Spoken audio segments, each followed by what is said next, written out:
Welcome to the inaugural edition of On Points. Ed DeRosa alongside James Scully to talk Kentucky Derby point season all the way through the Kentucky Derby presented by Woodford Reserve. And James, we kicked it off this week with the Iroquois. We did, yes. We saw an exciting finish where Cairo Cat got up to beat Tight 10 in the final stages.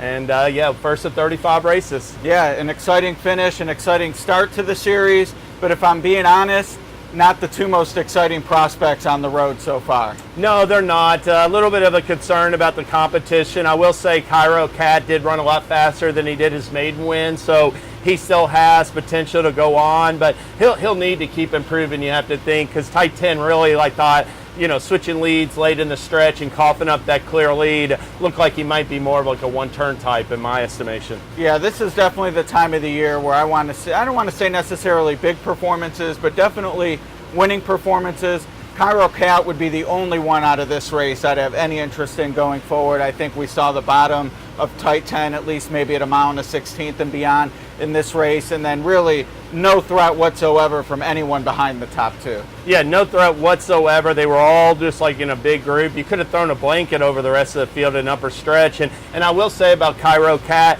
he ran his first race on turf. He was going to run his second race on turf, and it came off the turf because of that wet weather at Saratoga. So it was sort of fortuitous for him, that wet weather did, and that wound up redirecting him to the Iroquois off the turf maiden win. Yep, and 10 big points on the road, so he is on the leaderboard, tops on the leaderboard for now. Won't have any more points races for a couple weeks, but we will certainly have some big news along the way, and two defections, at least from the 2-year-old portion of the prep season, Instagram and Roadster on the sidelines. Yeah, really a blow with Instagram. He's won both races by 10 lengths, at least 10 lengths. So the clear leader right now, and was looking forward to seeing him try 2 turns in American Pharoah. Roadster, a really well-hyped horse Baffert has. And he was an impressive winner the first time out, and while he ran second the second time, still extremely promising. So that's really sort of a blow, because I think coming out of Saratoga and Del Mar, the California 2-year-olds are a little bit stronger. Yeah, they look good. Beginning of the Del Mar meet was all about Instagram and Roadster. Instagram did go on to win the Best Pal, skipped the Futurity, and now skipping the rest of the year. Fast horse, but certainly some concerns if they already need this kind of time. Yeah, that really is. It's really a blow, because everybody was excited to see, especially with Instagram, what he could go ahead and do. All right, so Cairo Cat, even though turf, maybe the beginning designs clearly pointing for the Breeders' Cup Juvenile at this point. Not sure what they're going to do with Tight 10. And to summarize, anyone behind them has a lot of improvement needed. Yeah, exactly. A big question mark going forward on the rest of that competition. Yeah, all right. Well, that's the Iroquois. Most often we will be talking about Kentucky Derby points races, but because the series did kick off this week and we did have some big performances on the Philly side, wanted to touch on the Pocahontas, where Serengeti Empress just took it to him. Awesome performance, daughter of alternation, but Tom Amos, and just really swamped him on the far turn.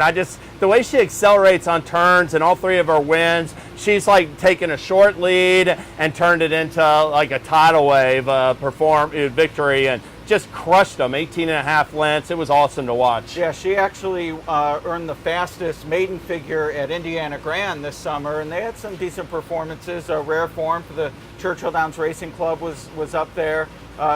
Distant Shore was the Churchill Downs Racing Club horse up there, ran very well. Also for Amos, but she's looked spectacular in her Kentucky starts as well. What do you make of the Beyer-Brisnet discrepancy?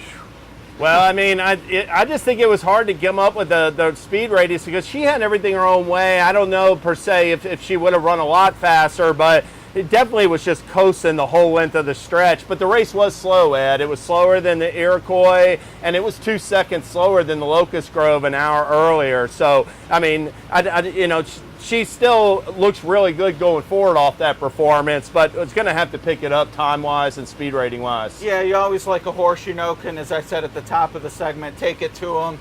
She can break the latch and maybe lead him along in the Breeders' Cup Juvenile Fillies, but hard to think at the 2-year-old Grade 1 level at a mile and a 16th won't have some company by November on the front end. Yeah, she just dominated the whole way on the lead. Yeah, well, maybe that performance slow to some. 1-2-year-old filly who was not slow was Covfefe, just dominant in her debut for Brad Cox. He had Monomoy Girl in last year's 2-year-old class, looks to have another big Oaks threat early on the trail this year. Awesome race by Covfefe. I mean, really professional. Won by 9. Looked like she could have won by even more. She is an Into Mischief, a daughter of Into Mischief, with all this stamina on the dam side out of an unbridled mare. Her dam's a half sister to Arch. So really a real intriguing, exciting, like Kentucky Oaks prospect, Breeders' Cup Juvenile Fillies prospect right now. Yeah, and we have a trainer locally based. People were excited to see him win the Oaks, but we know he could get it done with this type of maiden winner. So certainly going to be fun to watch.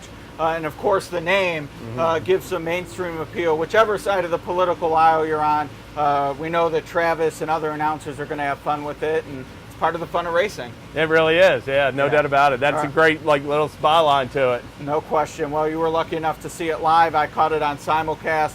It's a lot of fun. And James, I'm looking forward to this video series. It's going to be a lot of fun. Glad to get going on the Kentucky Derby. Yeah. Well, we'll be back next week to preview the American Pharoah and the Champagne. Maybe some maiden winners will pop up that we'll talk about. It's going to be a lot of fun on the way to the Breeders' Cup, which is right here at Churchill. And, of course, on the road to the Kentucky Derby, May 4th at Churchill Downs.